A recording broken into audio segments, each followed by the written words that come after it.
অচেনা থাকলেই বোধহয় ভালো ছিল।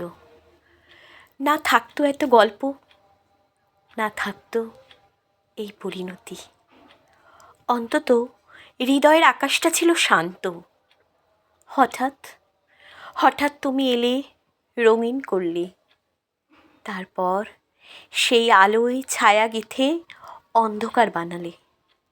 পরিচিত হয়ে স্বপ্ন দেখালে, হাত ধরলে, বিশ্বাস আনালে। তারপর তারপর একদিন হুট করে পথ বদলালে। পূর্ণতার গল্প শুনিয়ে শূন্যতা দিলে।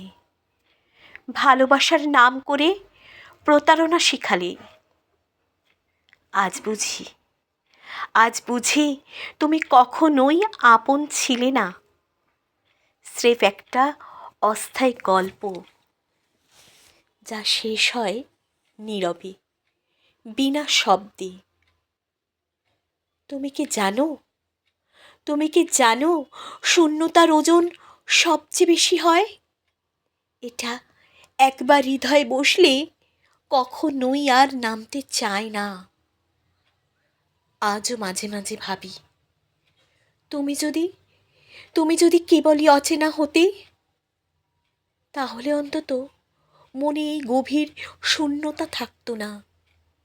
ভালো থাকতাম, হয়তো সত্যিই ভালো থাকতাম।